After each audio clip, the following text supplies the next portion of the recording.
Welcome to Chillin' 101. We hope this video helps. Turn the laptop off and unplug it. You want no power running through components. Remove the battery if your HP model allows it, then detach all peripherals.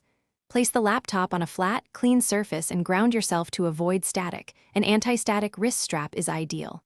Gather tools now: microfiber cloths, canned compressed air, 70-90% isopropyl, a small soft brush, and a precision screwdriver set. Once done, you're ready to open access panels or begin exterior cleaning safely. Start with the keyboard. Hold the laptop at an angle and gently tap to free crumbs, then use short bursts of compressed air at about a 45 degrees angle to avoid moisture buildup.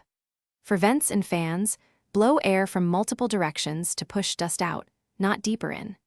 If your HP model allows keycap removal, carefully pop a problematic key and clean beneath with a cotton swab lightly dampened with isopropyl. Make sure keys are dry before snapping back.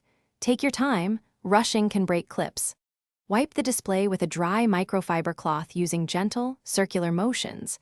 For stubborn smudges, use a 70% isopropyl solution applied to the cloth, not the screen. Clean USB, HDMI, and audio ports with a soft brush and compressed air. Do not insert metal objects.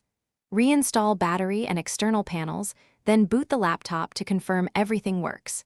If you hear loud fan noise or see high temps, shut down and reopen to check for displaced cables or remaining dust. Thanks for watching. Consider subscribing if we helped you.